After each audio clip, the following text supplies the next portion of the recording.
Hello students, आज हम continue करेंगे अपने चैप्टर से जहाँ पे हमने पिछली बार छोड़ा था। अब हम फर्स्ट टॉपिक जो आज कवर करेंगे वो है रिकॉग्नाइजिंग डिग्निटी। ठीक है,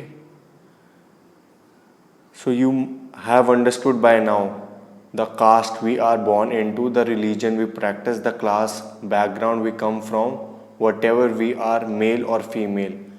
These are often the things that determine why some people are treated unequally. मतलब हमने जैसे देखा था कांता की स्टोरी, और जैसे मैं आपको बताता हूँ कांता की स्टोरी एक बार दोबारा से।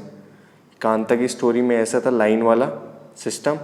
तो पहले तो वोटिंग के टाइम तो उसे फील हुआ था कि भाई उनके साहब भी खड़े हुए थे, जहाँ पे वो काम करती थी वो वाले उनके साहब भी खड़े हुए थे। तो उससे बहुत अच्छा लगा कि सबको इक्वली ट्रीट किया जाता है, सबको इक्वली माना जाता है। मगर वहीं पे उसी टाइम शाम को जब उसे अपनी बच्ची को हॉस्पिटल दिखाना था, जैसे फ़ोटो देखिए यहाँ पे, इसमें कांता जो लेडी है वो अपनी बच्ची को गोद में पकड़ के खड़ी है लाइन में। तो वहाँ पे उसे लगा कि अगर साहब यहाँ पे तो साहब नहीं लाइन में खड़े होते अगर उन्हें अपने बच्चे को कहीं हॉस्पिटल में, गवर्नमेंट हॉस्पिटल में दिखाना होता। तो तब उसे अनइक्वालिटी लगी कि भेदभाव थोड़ा होता है। तो उसके बाद हमने यहाँ पे जूथन, जो ओम प्रकाश वाल्मीकि की बुक है, उसके बारे में पढ़ा था कि बच्चा वहाँ पे साफ़ सफाई मतलब प्लेग्राउंड साफ़ करने के लिए बोल दिया था टीचर ने। तो उसके फादर ने देखा और उस टीचर को बहुत डांटा, जो बहुत गलत है। सो उसके बाद अब हम स्टार्ट करेंगे रिकॉग्नाइजिंग डिग्निटी से। ठीक है, तो इसमें ये आपने देख लिया कि क्लास वो क्यों हो रहा था भेदभाव। और हमने एक लास्ट टाइम जब हमने पढ़ा था तो एक रेंट वाली स्टोरी भी पढ़ी थी। उन अंसारी को कोई प्रॉपर्टी नहीं दे रहा था रेंट के लिए, तो ये आपको पता चल गया है। तो इसमें बता रहे पैराग्राफ में जो हमने अभी पढ़ा है, तो उसमें बता रहा है कि ये थोड़ा अगर बैकग्राउंड से हमें मेल या फीमेल हो, या बैकग्राउंड रिलीजन की वजह से कहीं अगर हम पैदा हुए हैं, कुछ चीज़ हम प्रैक्टिस कर रहे हैं, कोई क्लास के है, तो उसकी वजह से थोड़ा अनइक्वली ट्रीट किया जाता है। और जैसे हमने अंसारी के बारे में पढ़ा था, वो अनइक्वली ट्रीट करा था on the basis of caste and religion के बेसिस में और कास्ट के बेसिस में ऐसा हुआ था। अब हम आगे बढ़ते हैं। When persons are treated unequally their dignity is violated. जब अगर पर्सन को अनइक्वली ट्रीट किया जाता है तो उनकी डिग्निटी वायलेट हो जाती है। डिग्निटी मतलब क्या होता है कि समाज में एक दर्जा होता है कि हर इंसान का एक दर्जा होता है कि मतलब इतनी इज्जत उसे मिलनी चाहिए, मतलब इतनी मोरल रिस्पॉन्सिबिलिटी सबकी होती है कि तमीज़ से बात करे, आपको भेदभाव ना करे किसी भी बात में, और ये सब डिग्निटी में काउंट होता है। तो dignity of both Om Prakash Valmiki and the Ansaris was violated because of the way in which they were treated. तो डिग्निटी थी तो वो वायलेट हो गई थी, वो मतलब वो डिग्निटी उनकी फुलफिल नहीं हो पाई थी, मतलब उनके साथ भेदभाव किया गया था। तो उनको समाज में दर्जा मिला ही नहीं इक्वली, क्योंकि अंसारी जी को भी रिलीजन कास्ट के हिसाब से उनको रेंट पे हाउस नहीं दिया था, और ओम प्रकाश वाल्मीकि की जो स्टोरी है उसके हिसाब से भी बच्चे से काम करवाया गया था, जो बहुत गलत है। By picking on him and making him sweep the floor. जैसे उसने अब क्या हुआ था कि हमने जो ओम प्रकाश वाल्मीकि की स्टोरी पढ़ी थी उसमें क्या था कि वहाँ पे बच्चा ज़बरदस्ती काम करवा रहा है, ज़बरदस्ती, वो अपने मन से नहीं कर रहा है, ज़बरदस्ती करवाया जा रहा है, वो भी साफ सफाई। तो बिकॉज ऑफ हिज कास्ट, और वो क्यों, क्योंकि उसकी कास्ट की वजह से उससे ज़बरदस्ती काम करवाया जा रहा है, ऐसा इस बुक में कहा है। Om Prakash वाल्मीकि's schoolmates and teachers hurt his dignity badly and made him feel as if he was less than equally to all other students in the school। और ओम प्रकाश वाल्मीकि के स्कूल में क्या हुआ, जो टीचर ने उसकी डिग्निटी हर्ट कर दी और उसको ऐसा दर्जा दे दिया कि वो दूसरे बच्चों से अलग है। और छोटा है। Being a child, Om Prakash Valmiki could do very little about the situation that he was in. तो अब जो ओम प्रकाश वाल्मीकि था, जो बच्चा, वो कुछ कर नहीं पाया क्योंकि वो बहुत छोटा था। It was his father who on seeing his son sweep felt angry by this unequal treatment and confronted the teacher the अंसार। अब क्या, अब उसके फादर ने देखा था, जैसे हमने लास्ट क्लास में पढ़ा था, जैसे आपने लास्ट वीडियो में देखा था मेरी, कि उसके फादर ने देखा था और टीचर को डांटा था कि कास्ट की वजह से ऐसा बिल्कुल नहीं करना चाहिए कि उसे प्लेग्राउंड साफ करवा रहे हैं, ये बिल्कुल गलत है। The Ansari is dignity was also hurt. इसी मतलब इसमें अब अंसारी की स्टोरी भी आ गई है। अब अंसारी की स्टोरी पढ़ते हैं। अंसारी की डिग्निटी भी हर्ट हुई थी, उसे भी अपार्टमेंट नहीं मिल रहा था। When the property dealer suggested that they change their name, it was their dignity or self respect that made them refuse this suggestion। तो जब प्रॉपर्टी डीलर ने ये भी बोला था कि आप अपना नेम चेंज कर दो तो तब आपको मिल सकती है प्रॉपर्टी, मगर उन्होंने मना कर दिया क्योंकि ये डिग्निटी की बात थी और सेल्फ रिस्पेक्ट की बात थी।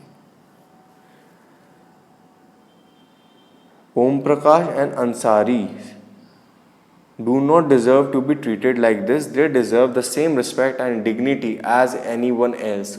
ओम प्रकाश और अंसारी को ऐसे, वो बिल्कुल भी ऐसे डिज़र्व नहीं करते हैं एंड वो डिज़र्व करते हैं कि जैसे हर बच्चे या हर आदमी को ट्रीट किया जाता है वैसे ही उन्हें भी ट्रीट करना चाहिए।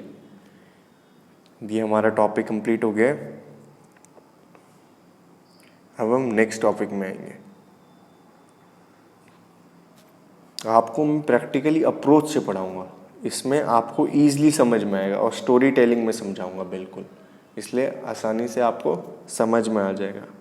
और ये ऐसा सब्जेक्ट है जिसमें लोग इंटरेस्ट नहीं लेते हैं क्योंकि उनको पढ़ाया अच्छी तरह नहीं जाता है, इसकी वजह से।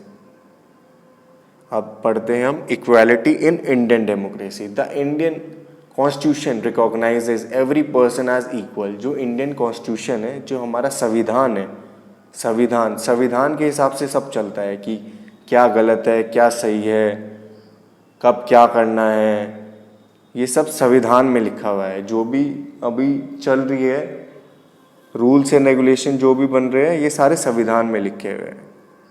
This means that every individual in the country, including male and female persons from all caste, religion, tribes, educational and economic backgrounds are recognized as equal। कि सभी पर्सन को कॉन्स्टिट्यूशन में लिखा गया है, हालांकि वो मेल हो या फीमेल हो, कोई सी भी कास्ट के हो, कोई से भी रिलीजन के हो, कोई से भी ट्राइब के हो, एजुकेशन कैसी हो, इकोनॉमिकली बैकग्राउंड है, सबको हम इक्वली ट्रीट करते हैं। This is not to say that inequality ceases to exist. अब इसको बोल के हम ये नहीं बोल सकते कि कॉन्स्टिट्यूशन में गिवन है तो प्रैक्टिकली भी ऐसा होता ही है। ऐसा बिल्कुल नहीं है, प्रैक्टिकली डिफरेंट है और जो कॉन्स्टिट्यूशन में गिवन है, मगर हमें कॉन्स्टिट्यूशन को फॉलो करना चाहिए। और जैसे चेंज हो रहा है, बहुत सारी चीज़ें अब चेंज हो रही है, अब ऐसा बिल्कुल नहीं किया जाता, तो लोग बदल रहे हैं। But at least in democratic India the principle of equality of all person is recognised. While earlier no law existed to protect people from discrimination and ill treatment, now there are several that work to see the people are treated with dignity and as equal। पहले कोई law नहीं था, कोई भी मतलब कानून नहीं था कि लोगों को कैसे ट्रीट करना है, मगर जब कानून आ गया तब से लोगों को अच्छी तरह ट्रीट करते हैं। हाँ, कुछ लोग होते हैं गंदे, मगर उनको भी सज़ा मिलती है फिर, मगर कानून के हिसाब से अब इक्वली ट्रीट करते हैं। This recognition of equality include some of the following provision in the constitution. अब ये इक्वालिटी का जो हम रिकॉग्नाइजेशन देते हैं, तो ये कॉन्स्टिट्यूशन में कुछ प्रोविजन है, कुछ पार्ट्स हैं इक्वालिटी के रिलेटेड, कुछ पार्ट्स है कॉन्स्टिट्यूशन में। तो हम पढ़ेंगे first that every person is equal before the law, कि सारे पर्सन इक्वली है लॉ के सामने. What this means is that every person from president of the country to Kanta, a domestic worker, has to obey the same laws. ये मतलब कि domestic worker मतलब हो गया जैसे साफ सफाई करने वाले, तो वह उससे लेके जो प्रेसिडेंट है अपने जैसे अभी रामनाथ कोविंद जी है, तो उनसे लेके कांता तक डोमेस्टिक वर्कर्स तक सबको सेम लॉ फॉलो करने हैं. Second, no person can be discriminated against on the basis of their religion, race, caste, place of birth और वेदर दे आर फीमेल और मेल. कोई भी पर्सन डिस्क्रिमिनेट मतलब भेदभाव नहीं कर सकते हम रिलीजन के हिसाब से, रेस के हिसाब से, कास्ट के हिसाब से, जहाँ पे वो पैदा हुआ है उसके हिसाब से, या मेल है फीमेल है उसके हिसाब से. ठीक है. The third, every person has to access to all public places including playground, hotels, shops and markets. मतलब सभी को हक है पब्लिक प्लेसेस में जाने का, प्लेग्राउंड में जाने का, होटल में जाने का, शॉप्स में जाने का, मार्केट्स में जाने का, सभी को हक है. All persons can use publicly available wells, roads and bathing ghats. कि सारे पर्सन पब्लिकली यूज़ कर सकते हैं, वेल्स को यूज़ कर सकते हैं, रोड्स को यूज़ कर सकते हैं एंड बेथिंग घाट्स को भी यूज़ कर सकते हैं. Fourth, untouchability has been abolished. जो अनटचेबिलिटी जैसे क्या बोलते थे इसे हिंदी में, छुआछूत, तो ये हटा दिया है बिल्कुल, ये बिल्कुल हटा दिया है. The two ways in which the government has tried to implement the equality that is guaranteed in the constitution is the first through laws and second through government program or schemes to help disadvantaged community.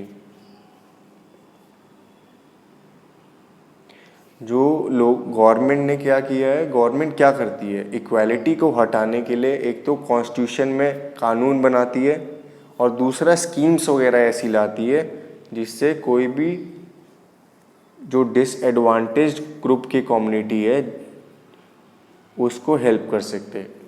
There are several laws in India that protect every person's right to be treated. जैसे disadvantage group की मतलब community कैसे हो गया, जैसे आपका हो जाता है जो कोटा सिस्टम होता है तो वो डिसएडवांटेज कम्युनिटी में आ जाता है, और लॉज सबके लिए होते हैं वो आपको पता ही है, और गवर्नमेंट स्कीम जो भी बनाते हैं मनरेगा टाइप एक्सेट्रा एक्सेट्रा.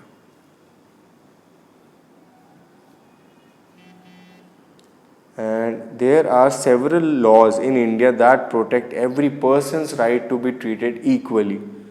जो बहुत सारे ऐसे लॉज हैं इंडिया में जो प्रोटेक्ट करते हैं person's right to be treated equally, जिससे पर्सनस को इक्वली ट्रीट किया जाए. In addition to laws, the government has not set up several schemes to improve the lives of communities and individuals who have been treated unequally for several centuries. इसमें क्या बोल रहे हैं, the government has also set up मतलब government ने setup कर दिया scheme जिससे लोगों को अनइक्वली ट्रीट ना किया जाए जो पहले किया जाता था. These schemes are ensure greater opportunity for people who have not had this in the past. ये इंश्योर करती है ग्रेटर अपॉर्चुनिटी फॉर पीपल, उन पीपल के लिए opportunity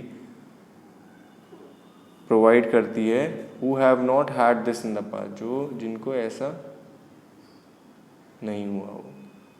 One of the steps taken by the government include a mid-day meal scheme. एक ऐसा step जो government ने किया है जिससे सबको इक्वली ट्रीट करा जा सके, मिड डे मील स्कीम. क्योंकि आपको पता है बहुत लोग होते हैं जो इंडिया में जिनको खाना नहीं मिलता, बहुत सारे ऐसे बच्चे हैं, जो बहुत सारे ऐसे परिवार हैं, तो गवर्नमेंट ने मिड डे मील स्कीम चलाई है.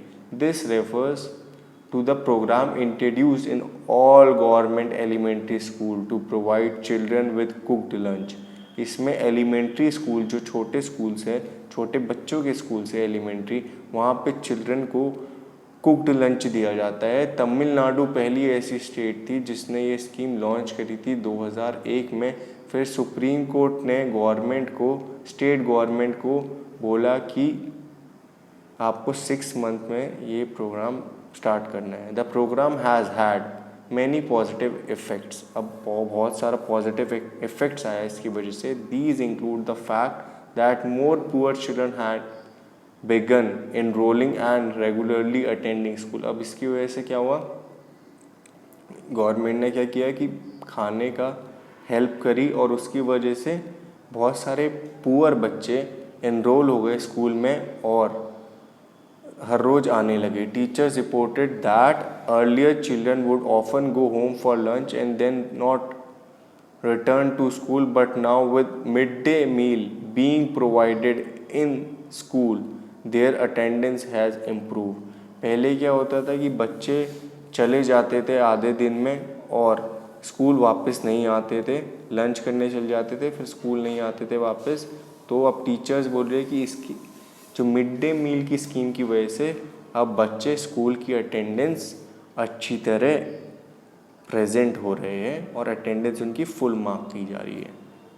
Their mothers who earlier had to interrupt their work to feed their children at home during the day now no longer need to do so.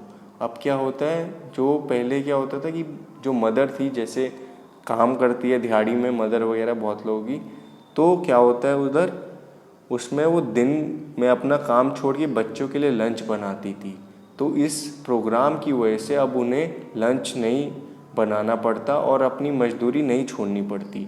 This program has also helped reduced caste prejudice because both lower and upper caste children in the school eat this meal together, and in quite a few places Dalit women have been employed to cook the meal। अब क्या हो गया कि अब इसने भेदभाव भी हटा दिया क्योंकि लोअर और अपर कास्ट एक साथ खाना खाते हैं एंड और दलित वुमेन है वो खाना भी बनाती है। The mid day meal program also helps reduce the hunger of poor student who often come to school and can not concentrate because their stomach are empty. अब मिड डे मील की वजह से वो कंसनट्रेट भी कर पाते हैं बच्चे, क्योंकि पहले वो भूखे पेट आते थे और उसकी वजह से वो ध्यान नहीं लगा पाते थे। अब वो खाने की वजह से मिड डे मील की वजह से ध्यान लगा पाते हैं।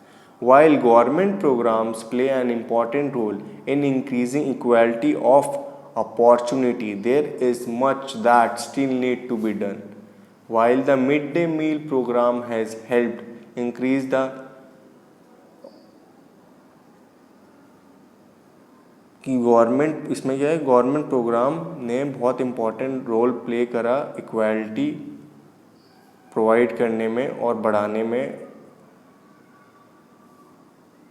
अब मगर अभी बहुत सी ऐसी चीज़ें हैं जहाँ पे अनइक्वालिटी होती है, वहाँ पे भी गवर्नमेंट को थोड़ा और मेहनत करनी पड़ेगी। While the mid day meal program, जो मिड डे मील प्रोग्राम है उसने हेल्प करा बच्चों पुअर बच्चों को अटेंड करने के लिए स्कूल।